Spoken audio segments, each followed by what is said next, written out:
한일 해저터널이 정치권에서 또다시 거론되자 큰 논란이 되고 있습니다. 이미 70년이 넘게 거론되어 온 한일 해저터널은 수차례 사업성이 없다고 결론이 난 바 있습니다.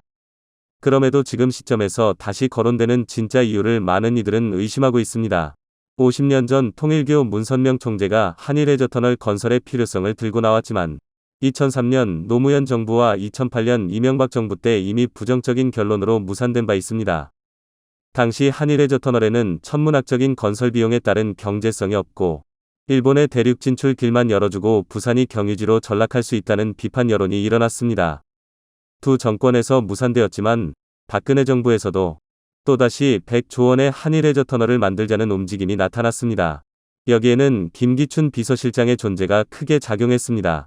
박근혜 정부의 김기춘 비서실장은 2009년부터 한일터널 포럼의 한국 대표를 맡아 한일터널의 필요성을 국내외에 알려왔습니다. 이 때문에 김기춘이 비서실장에 임명되자 한일 해저터널이 정말 김기춘에 의해 뚫리는 게 아니냐는 말까지 나왔습니다.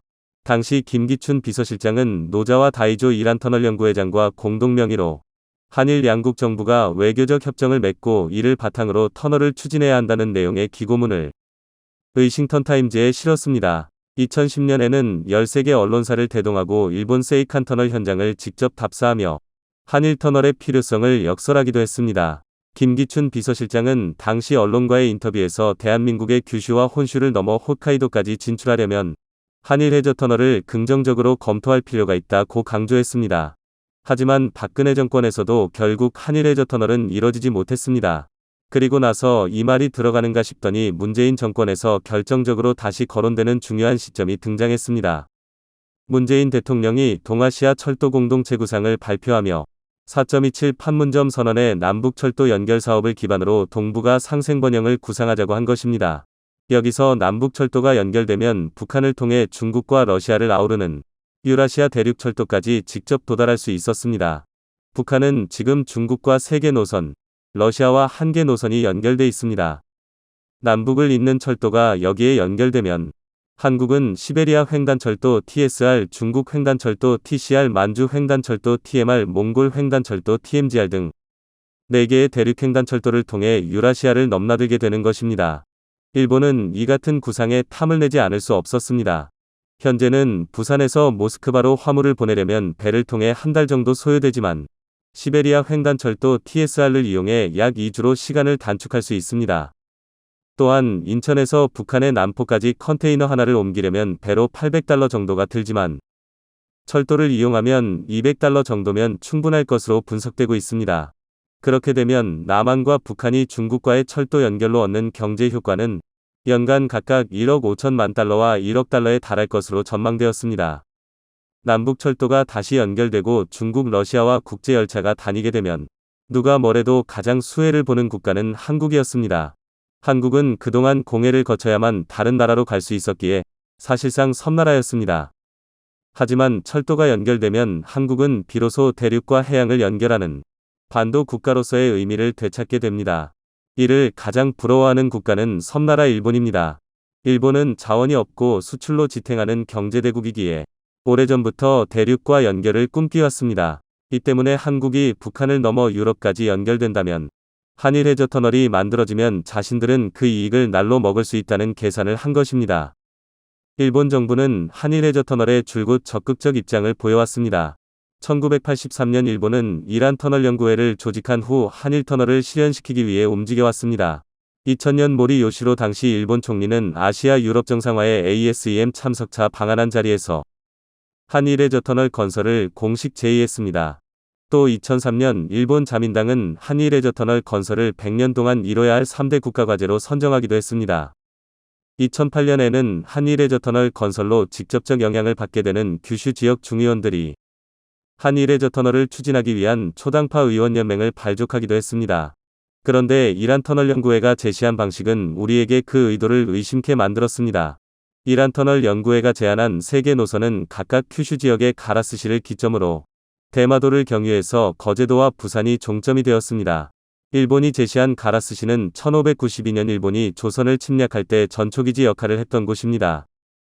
당시 도요토미 히데요시는 가라스시에 있는 천수각에 기거했는데 지금도 그곳에는 도요토미 히데요시가 아득한 바다를 노려보다라는 글귀의 비석이 지키고 있습니다. 도요토미 히데요시는 당시 천수각에서 조선을 바라보며 명의 베이징을 중심으로 거대 제국을 건설하겠다는 야심을 밝혔습니다. 그런데 일본이 이런 가라스시를 한국과 연결해 한일 해저 터널을 만들겠다는 구상은 역사에 대해 반성하지 않는 태도를 반영한다는 비판을 받았습니다. 우리가 남북철도로 시베리아까지 진출한다는 소식에 한일 해저 터널이 다시 거론되자 청와대 국민청원 게시판에는 이를 반대한다는 청원이 잇따랐습니다. 부산과 일본을 잇는 해저 터널의 금지를 청원한다. 남한과 북한의 협상으로 시베리아 횡단철도가 연결된다면 일본은 숟가락을 얹게 될 것이다. 시베리아 부산이 아닌 시베리아 일본으로 바꾸려는 시도다. 이 청원은 많은 사람들의 지지를 받았습니다. 또한 이 같은 청원도 뒤를 이었습니다. 일본은 옛날부터 대륙 진출을 꿈꾸며 대한민국 영토를 침략하고 짓밟고 있다. 그들이 원하는 한일 해저 터널이 생긴다면 대한민국의 목포와 부산은 대륙의 종착점이 아니라 일본의 대륙 진출을 위한 발판이 될 것이다. 이것은 한일 해저 터널이 1592년 도요토미 히데요시가 주창한 대동아공영권 위 현대판이 될 것이라는 비판이었습니다. 한일 해저 터널의 최초 발상은 일제강점기인 1938년 일제가 만든 조선해협 철도터널 계획에서 비롯되었습니다. 일제강점기인 1932년 일본은 경남 통영시 도천동과 미륵도를 잇는 483m 길이의 해저터널을 한반도에서 완공한 바 있습니다. 이 해저터널은 일본이 한반도와 연결되는 해저터널을 잇기 위한 사전 예행 연습을 한 것이었다는 주장이 있습니다. 일한 터널연구회 측은 한일 해저터널이 개통된 후 15년이면 건설비가 회수될 만큼 사업성이 높은 프로젝트라고 주장하고 있습니다. 일본은 해마다 더 나은 교통수단을 통해 경제적 이익을 제시하며 한일 해저터널 공사를 진행하고 싶어하고 국내 지일파 학자와 정치권도 꾸준히 한일 해저터널 건설에 힘을 보태고 있습니다. 찬성론자들은 일본이 대륙으로 수송하는 물류의 통관료와 이용료를 통해 막대한 수입을 올릴 수 있을 것으로 내다보고 있습니다. 그러나 네티즌을 비롯한 다수의 반대론자들은 한일 해저터널의 건설이 일본에게만 이로운 행위라는 주장을 하고 있습니다. 최종 종착지가 부산에서 일본의 도시로 바뀔 경우 일본의 팽창적 외교정책과 대륙 진출 야심에 이용될 수 있고 한일 해저터널을 만들면 유라시아 대륙 종점으로서의 부산과 한반도의 지리적 이점을 상실시킬 수 있다고 했습니다. 일본은 프로젝트가 계속 벽에 부딪히자 일본의 일부 학자들의 입에서 무엇보다 한일 해저터널이 뚫리려면 마음의 벽이 먼저 무너져야 한다는 말까지 나왔습니다. 하지만 일본 정부는 과거의 역사를 부정하고 최근 경제보복을 하며 독도를 자신들의 땅이라 우기고 있습니다. 또한 여기에 최근 일본에서는 2년 전 위안부 소녀상 전시가 중단된 사건에서 놀라운 사실이 밝혀져 충격을 주었습니다. 소녀상 전시를 주최한 지자체장을 사퇴시키겠다면서 주민 소환 운동이 벌어졌는데 서명의 80% 이상이 가짜인 것으로 드러난 것입니다. 당시 아이치현 지사는 소녀상을 전시했다며 가와무라 다카시 나고야 시장은 주민 소환으로 그를 쫓아내야 한다고 선동했습니다. 이에 해임 찬반을 묻는 주민투표를 해서 43만여 명이 서명했습니다. 그런데 아이치현 선관위가 지난해부터 한 달간 서명지를 전수조사했는데 주소를 적은 글씨체가 모두 똑같은 것을 발견했습니다. 의조가 확인된 것만 해도 36만여 명이었습니다. 이 같은 어이없는 행태는 아직도 일본 내에서 버젓이 벌어지고 있습니다. 한국 내 네티즌은 일본의 이런 태도에 한일 터널을 뚫는 것이 아니라 있는 터널도 무너뜨려야 할 상황이라고 분노했습니다. 현재 관측 사상 처음으로 후지산 화산수가 아스팔트를 뚫고 도심 한복판에서 미친 듯이 뿜어져 나오며 수많은 도쿄 주민들이 경악하는 사고가 발생했습니다.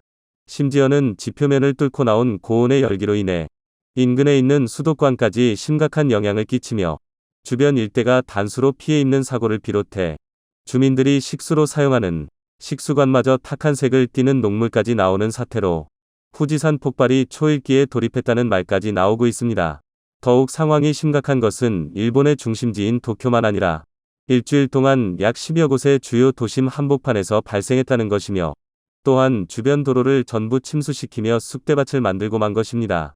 그런데 더욱 어처구니가 없는 것은 최근 이러한 사건 사고로 일본인들의 피해가 연속적으로 발생했음에도 노후화된 인프라 문제를 전혀 정부가 개선하지 않고 있다는 것이며 일부 지역은 수도국 직원들의 실수라는 황당한 해명까지 했다는 발표한 것입니다. 많은 전문가들은 현재 지면을 뚫고 나오는 이상현상이 계속되고 있다며 이대로는 더 이상 일본 열도에 사는 것은 불가능에 가깝다는 폭탄 발표마저 쏟아지고 있습니다. 결국 일본 정부가 당혹감을 감추지 못하는 모습마저 보이고 만 것입니다. 그럼 자세한 내용 살펴보도록 하겠습니다. 지난 30일 일본을 대표하는 후지산과 매우 가까운 지역인 도쿄 오메시에서는 아스팔트를 뚫고 지면까지 치솟는 화산수 분출 현상이 나타나며 이로 인한 사고로 주민들이 경악하는 일이 발생했습니다. 다급히 현장 상황을 전한 일본 매체에 따르면 현재 오메시 히가시오메 도심 한복판에서 엄청난 양의 고온의 물줄기가 치솟으며 갈색빛을 띠는 기괴한 액체가 미친 듯이 뿜어져 나오고 있다. 더욱이 도쿄 한 곳에서 나타난 것이 아닌 후지산과 인접한 후에후키시 또한 같은 시간에 지면을 뚫고 나오는 액체가 제보되고 있으며 심지어는 고온의 뜨거운 액체가 터져나와 주민들이 공포에 휩싸이는 일마저 발생하고 있는 모습이다. 그리고 이곳을 지나던 차량의 타이어가 녹아버렸으며 또한 미친 듯이 치솟은 물폭탄에 의해 인근에 거주하는 주민 수백 명에게 긴급 대피령이 내려진 모습이다라며 도쿄 일대를 그야말로 아수라장을 만들어 버렸다는 긴급한 보도를 전했습니다. 문제는 도쿄 수도국 직원들이 즉시 사고 현장에 투입되었음에도 고온의 열기에 아무런 대응조차 하지 못하고 있다는 것이며 더욱 충격적인 사실은 오메시 전역을 담당하는 도쿄 수도국은 자신들은 어떠한 대책조차 해주지 못하겠다라며 5m가 넘는 물줄기를 그저 멈출 때까지 지켜만 보겠다는 황당한 발표에 주민들이 패닉에 빠졌다는 사실입니다. 실제 최초로 언론사에 제보한 운전자에 따르면 갑자기 차 안에서 엄청난 흔들림이 느껴졌으며 처음에는 강한 지진이 발생했을 것이라 생각했다. 하지만 다이너마이트 같은 폭발과 함께 엄청난 양의 액체가 뿜어져 나왔고 타이어 일부가 녹아내릴 정도로 고온인 것을 확인할 수 있었다. 이윽고 도쿄 지자체에 이 사실을 전화로 민원을 통해 현재 오메시 일대의 고온의 물줄기가 치솟고 있으니 지금 당장 조치를 취해달라는 말을 전했다. 그러나 해당 현장을 목격한 수도국 직원들은 한숨을 쉬며 자신들이 해줄 방법이 없다라며 뜨거운 열기가 식을 때까지 주민들이 불편하겠지만 참아야 한다는 어처구니 없는 말을 했다. 결국 수도국의 황당한 대처로 수도권까지 파열되는 2차 사고로 마을 주민들과 더불어 자영업자들이 막대한 피해가 발생했다라며 도쿄 수도국의 황당한 대처 때문에 국민들이 피해를 입고 말았다는 인터뷰를 전했습니다. 결국 사고가 발생한 지 다음 날이 되어서야 수도국이 후지산 화산수 피해로 고장난 수도관을 고쳤다는 것입니다. 그런데 이번 사고에 대해 심상치 않음을 느낀 도쿄 지질학 조사팀의 폭탄 발표가 이어졌습니다. 야마나키 나오시 대표에 따르면 현재 후지산 일대의 지면을 뚫고 화산수가 나타나는 사건 사고가 계속해서 발견되고 있다. 이에 우리는 해당 현장을 직접 방문해 샘플을 연구소에 의뢰했더니 충격적인 일이 나타난 것이다. 이것은 사람의 실수로 인해 발생한 사고가 아니면 모두 공통적으로 후지산 지하수에서 뿜어져 나온 화산수란 것이다. 이는 후지산 지층 아래에 급격하게 늘어난 마그마성 물질이 팽창하면서 지하수가 압력을 견디지 못해 지면을 뚫고 나오는 재해 사고이다. 타이어까지 녹이는 피해가 발생한 것으로 보아 최초 폭발 지점에서는 굉장한 고온이었을 것으로 추측되며 탁한 색의 물을 띠는 것에는 황산가스에 의한 것이다. 지금이라도 오메시 전역의 주민들을 대피시켜야만 한다는 폭탄 발표가 이어졌습니다. 현재 전문가들의 수위 높은 지적에 결국 해당 수도국 직원들은 대규모 사과마저 쏟아지며 많은 도쿄 주민들이 피해 입은 것은 자신들의 책임이라는 뒤늦은 해명에도 일본인들의 분노가 사그라들지 않는 모습입니다. 심지어는 일본인들이 가장 우려하는 후쿠시마에서도 이러한 피해가 발생했다는 제보가 쏟아졌습니다. 지난 5월 1일 후쿠시마 원전과 매우 밀접한 나라하마치에서는 지면을 뚫고 물줄기가 치솟으며 도로를 완전히 침수시키는 피해마저 발생했습니다.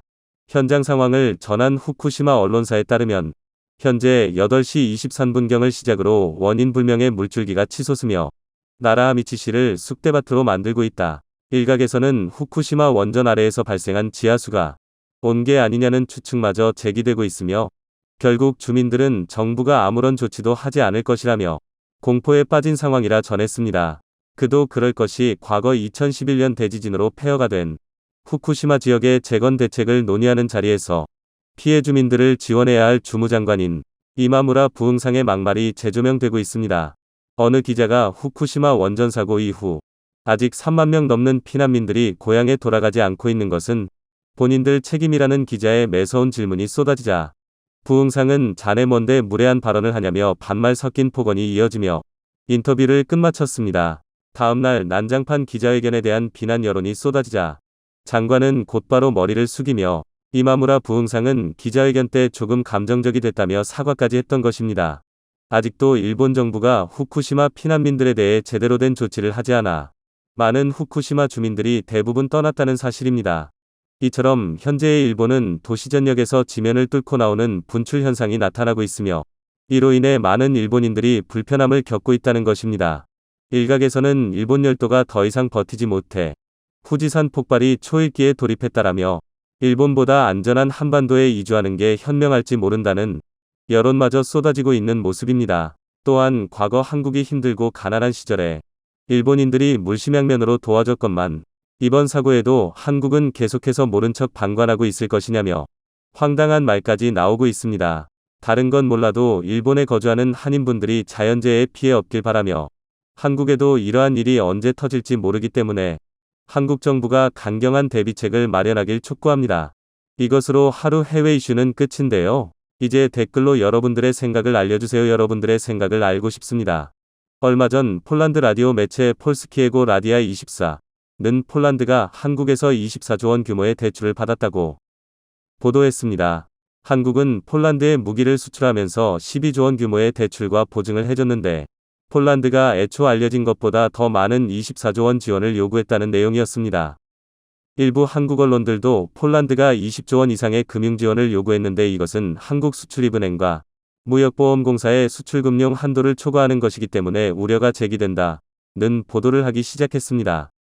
그러자 폴란드 재무장관은 즉각 한국에 추가 대출을 받은 적 없다고 부인했고 브와슈차크 부총리 겸 국방장관 또한 방산 수출 20조 원에 대해 한국의 금융 지원을 요청한 적 없다며 이례적으로 적극 해명했습니다. 한국과 폴란드 언론의 보도 내용에는 사실과 다른 부분이 있는 것으로 확인됐습니다. 폴란드에 대한 1차 12조 지원은 검토 중이며 2차 계약을 앞두고 20조 원 지원은 논의조차 진행되고 있지 않다는 것이 확인된 것입니다. 한국방위사업청에서도 이와 관련해 다소 성급한 우려라는 입장을 밝혔습니다. 국내 방위사업 박박사 1호로 잘 알려진 최기일 한국방위산업연구소 소장은 이렇게 말합니다. 국제방산거래에서 미국을 제외하면 정부의 금융지원을 수반하지 않는 경우는 거의 없고 미국도 정부 차원의 해외 원조와 방산기업의 로비를 합법적으로 인정하고 있어 사실상 금융지원을 하고 있는 것이다. 정부가 이미 방산을 수출 전략 산업으로 육성하겠다는 목표를 밝힌 만큼 이를 문제삼아 수출에 지장을 초래하지는 않을 것으로 기대한다. 더구나 방산교역에 있어서 후속 군수가 차지하는 비중은 60에서 80%에 달합니다. 이런 점들을 고려할 때 이번 폴란드 수출은 유럽 시장 진출의 교두보라는 의미까지 더하고 있기 때문에 한국의 금융지원이 계약 자체를 흔들 걸림돌이 되지는 않을 것이란 전망이 우세합니다. 일각에서는 계약 규모가 워낙 크기 때문에 디폴트나 모라토리엄에 대한 우려도 제기하고 있는데요. 폴란드는 동구권의 중심국가인데다 신용등급도 나쁘지 않아 아직까지 모라토리엄을 우려할 수준은 아닌 것으로 보입니다. 실제로 최근 폴란드의 신용등급은 국제 3대 신용평가기관인 S&P, 무디스 A2, 피치 A 등으로 평가받고 있어 비교적 양호한 상태입니다. 따라서 방산업계에서는 한국에서 대출 한도를 증액해 폴란드를 지원할 가능성이 높다는 의견이 우세한데요. KAI 강구영 사장도 최근 가진 기자회견에서 FA50 수출의 경우 적어도 3배 이상의 후속 군수 시장이 보장된다고 밝힌 바 있습니다. 결정적으로 폴란드는 한국에 대출을 요구하며 금융 갑질을 할 수 없는 입장입니다. 방위산업 이외에도 폴란드가 추진 중인 거의 모든 산업에 걸쳐 한국에 대한 의존도가 매우 높아졌기 때문입니다. 대표적으로 폴란드가 계획하고 있는 초대형 신공항 건설에 한국이 핵심적인 역할을 하고 있습니다.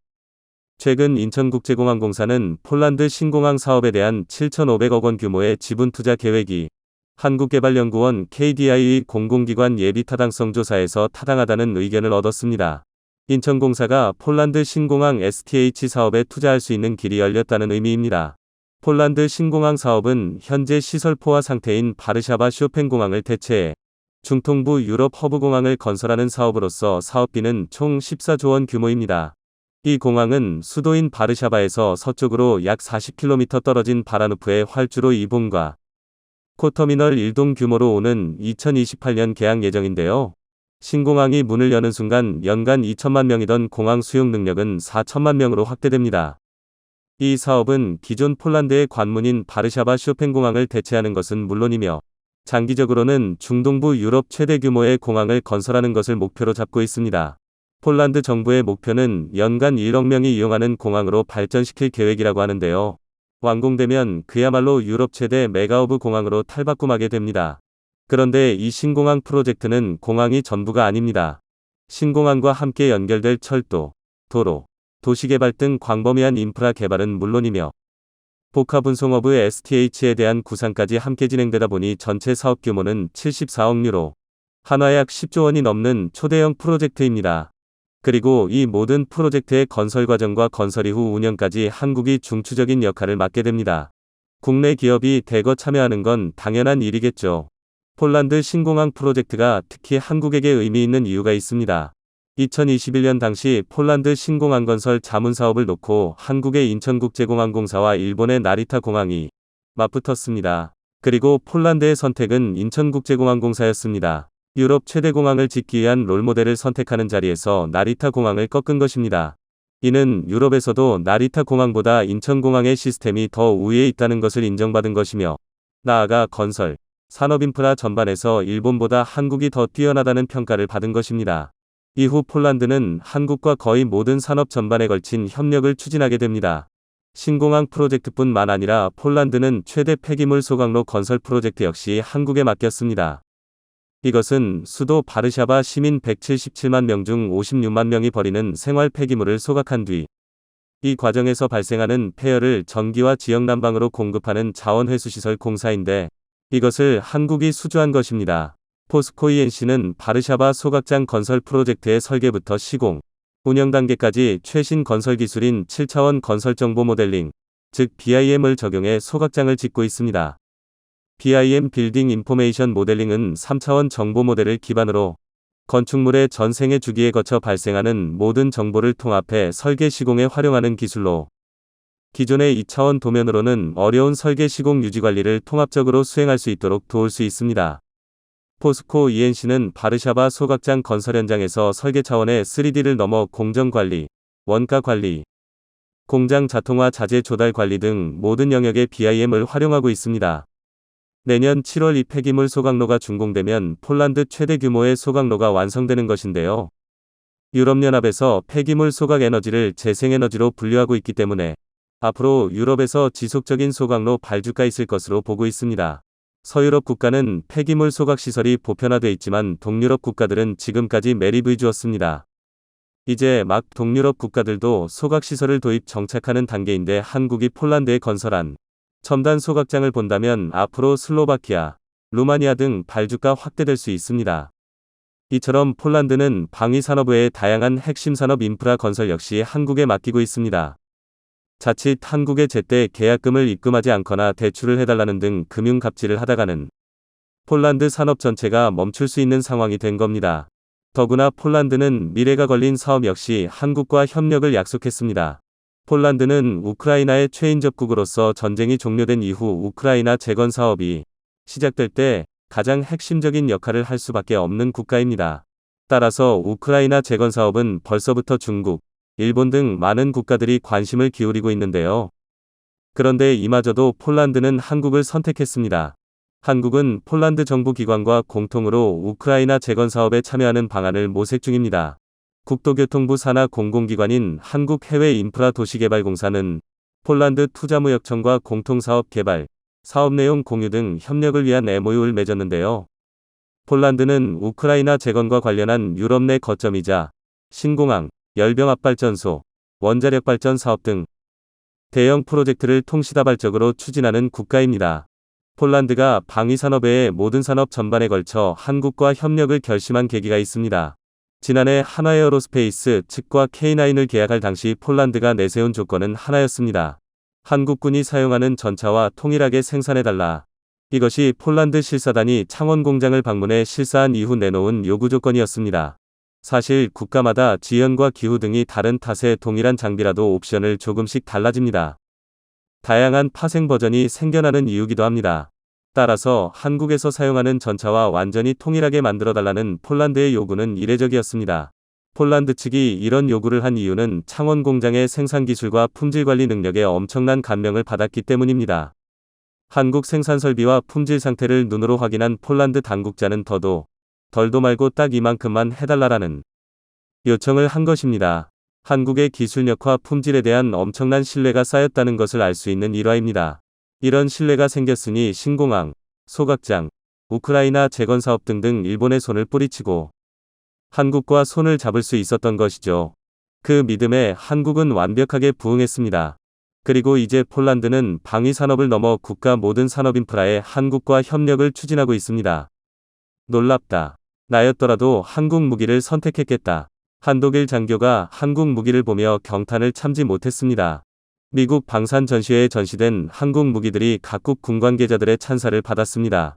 한국의 폴란드 시장을 빼앗겼던 독일이지만 직접 장비를 운용하는 현역 장교는 한국 무기가 대단하다는 사실을 부정할 수 없었던 것 같은데요.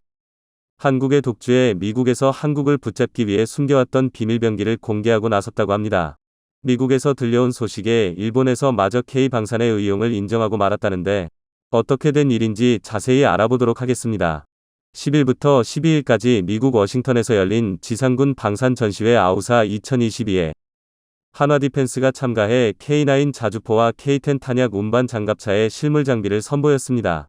AUSA는 매년 미국과 독일, 영국 등 800여 개의 주요 방산업체가 참가하는 세계 최대 규모의 지상군 분야 방산 전시회로 세계 유수의 방산업체들의 첨단 무기를 사이에서 한국 무기를 역시 높은 관심을 받았습니다.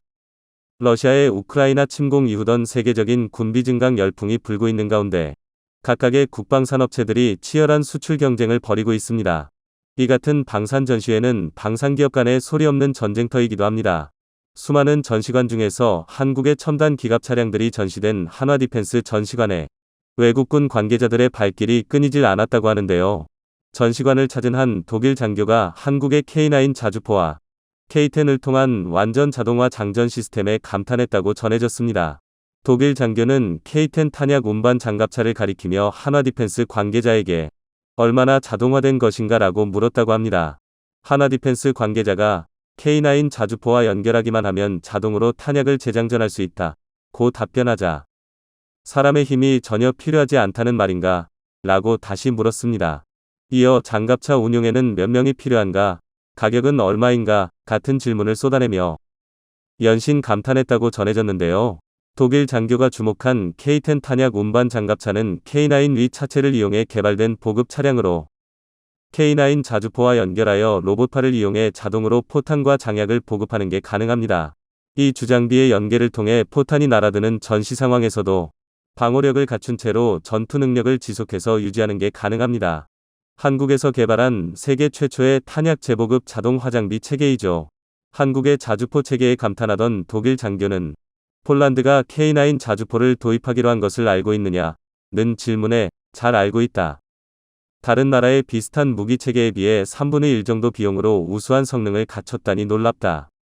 내가 폴란드 군이었더라도 K9을 도입했을 것이다 라고 긍정적으로 답변했습니다. 기갑 차량의 종주국이라는 자부심을 가지고 있을 독일 장교가 한국 무기의 성능에 감탄하며 인정하지 않을 수 없다는 모습을 보여주어 우리 방산에 대한 자부심이 더욱 높아지고 있습니다. 한국이 독일 대신 폴란드에 전차와 자주포를 수출하게 됐을 때 많은 독일 사람들이 큰 충격을 받았었습니다. 유럽 방산 시장은 독일의 손아귀에 있었다고 해도 과언이 아니었는데 지구 반대편에 있는 대한민국에 엄청난 파이를 빼앗겨버린 것이니 말이죠. 이에 대해 믿을 수 없어하며 폴란드가 유럽을 배신했다고 분노하는 사람들도 있지만 사태를 객관적으로 바라보고 있는 사람들도 많습니다. 최종 사용자 조항과 미루는 정부 때문입니다. 아무도 긴급 상황에서 독일에 의존하고 싶어 하지 않습니다만 누가 그들을 비난할 수 있겠습니까? 모두 한국이나 미국 같은 곳에서만 무기를 구입할 것입니다. 중요한 건 독일이 아니라는 겁니다. 독일 네티즌들은 이제는 세계 방산 시장을 한국이 주도하고 있다는 것을 인정하고 따라잡기 위해 노력해야 한다고 말했습니다. 이렇듯 우리 방산 기업들이 크게 득점하며 앞서 나가고 있지만 결코 방심해서는 되지 않은 것 같습니다.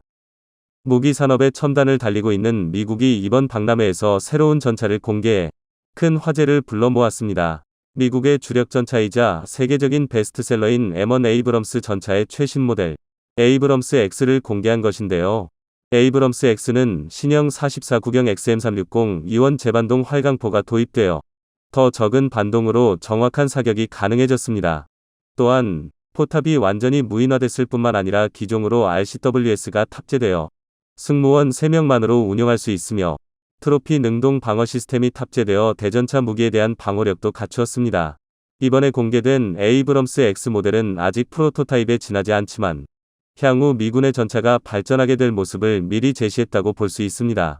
그런데 외신들은 이번 전시회에서 에이브럼스 X가 공개된 이유를 흑표 전차의 활약 때문이라고 판단하고 있는데요. 프랑스의 군사 매체 미터 디펜스에서 미국 제너럴 다이나믹스는 에이브럼스 X로 독일 KF-51 판처와 한국의 K2 흑표에 대응하려고 한다는 제목의 기사를 보도했습니다.